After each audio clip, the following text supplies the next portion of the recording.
Hey, Dr. B here. On the day that I'm recording this, August 25th, something interesting happened in 1939 that has connections to a topic that we're going to be exploring here and there. I'll get back to what that connection is as we roll here. The connection that it is to this person, Dr. Jacopo Annese, who is a neuroscientist friend of mine. And he was instrumental in dissecting and imaging the most famous case study, the brain of the most famous case study in all of neuroscience. Perhaps in an intro course or elsewhere, you've learned about the famous patient HM.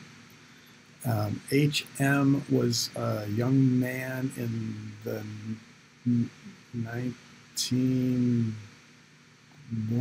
1950s, who in his 20s, he had a radical brain surgery to try an attempt to relieve severe epilepsy that he was experiencing.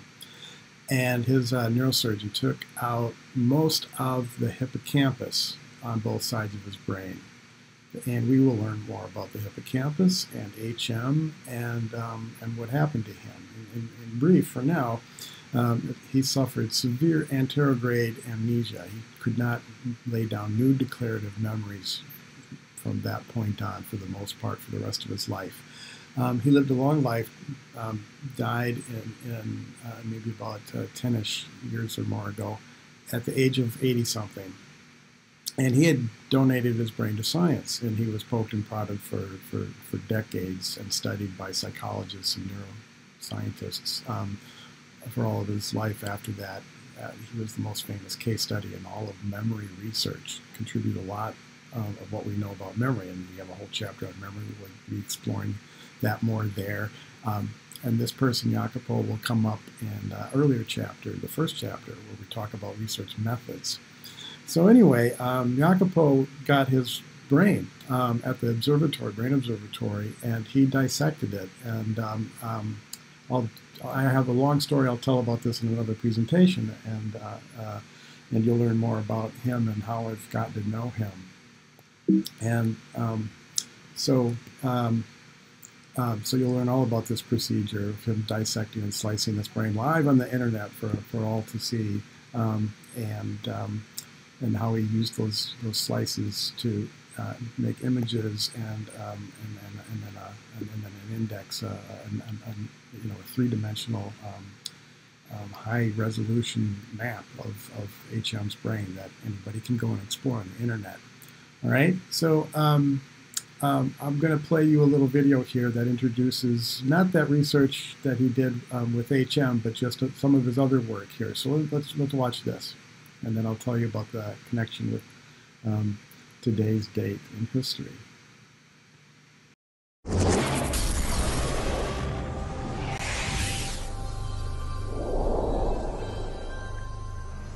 Picking people's brains is a good way to learn about their minds. So says neuroanatomist Jacopo Annese.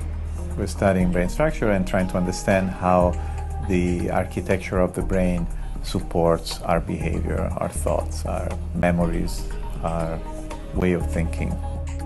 Annese heads the Brain Observatory at the University of California, San Diego. It's where he and his team look for connections, mapping brain structure and connecting it to human behavior.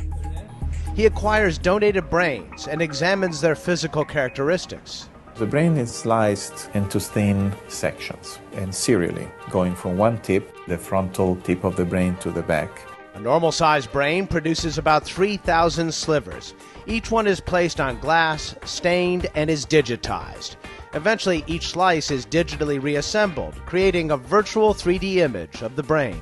If somebody has had a pattern of behavior during their life, is that pattern of behavior reflected in the structure of the brain? Can we see it? Annese seeks out people who knew the donor to find what they were like when they were alive. It is fascinating to try to connect their life with the actual brain. but locating those who knew donors can be a challenge. So Annese is looking for donors to commit to the program while they're alive. 92-year-old Betty Ferguson signed up, and she has no regrets about willing her brain to the observatory when she dies. Look, I'm not going to need that brain anymore. Once I graduate, goodbye. Point to the number 8. And if he can take the brain and learn something from it, I think that's important.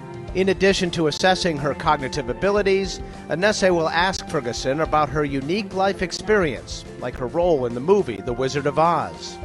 I was the flying monkey that came down and picked up Toto and flew off to the witch's castle. Annese thinks understanding the link between the brain and behavior will lead to insights to treating brain injuries or diseases. And that's something to think about. For Science Nation, I'm Miles O'Brien.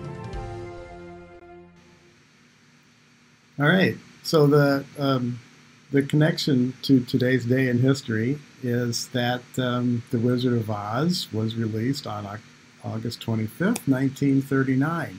And so that Betty Ferguson,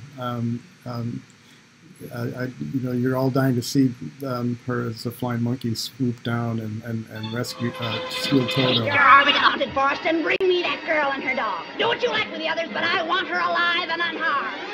They'll give you no trouble, I promise you that. I've sent a little insect on ahead to take the fight out of them. Take special care of those ruby slippers. I want those most of all. Now fly! Fly!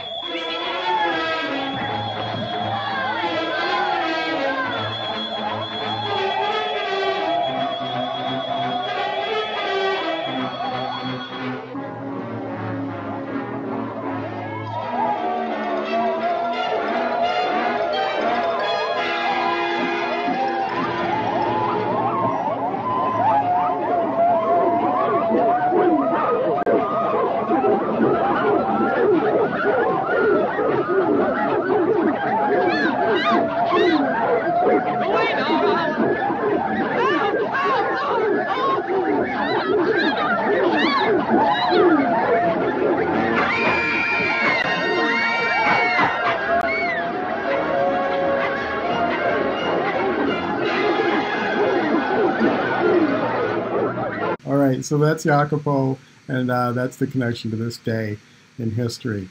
All right, so one extra little story I want to tell you is that I met Jacopo during that process when he was slicing the brain, and I began to communicate with him, and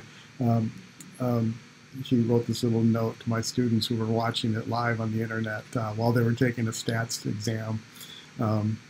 I gave them a little shout out, and so this was the class, and I told them to go look up on the screen while they were taking. We were playing this live on the screen quietly while they were taking their exam, and I said, "Hey, everybody, look! He's giving you a shout out and posting that note."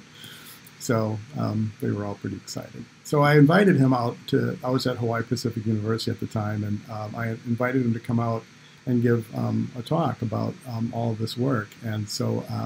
He did so and very graciously, and we became friends after that. So then a short time later, I went to San Diego and visited him at his brain observatory. And this is me, he and I, we're looking at an actual slice of HM's brain. Now, I learned about HM when I was a student like you a million years ago. And like I said, HM had been studied, anonymous into this, this name, HM, this to protect his identity.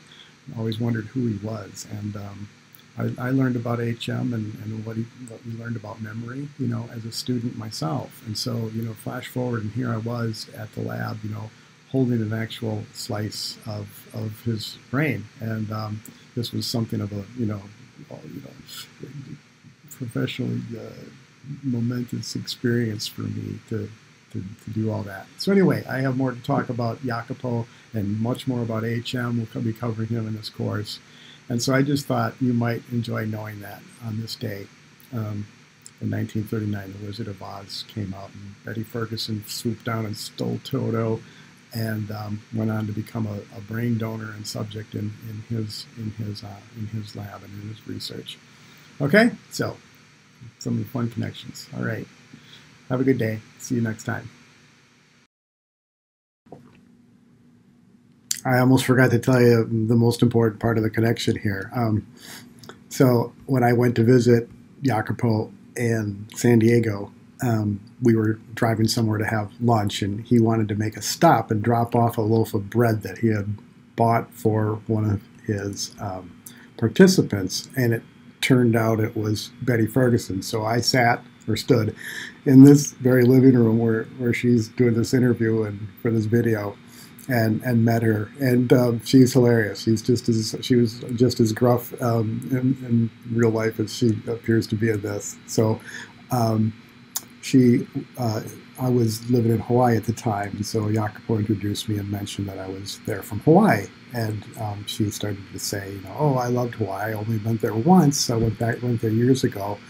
But when I got off the plane, I fell and landed on my face and knocked out my 2 front teeth.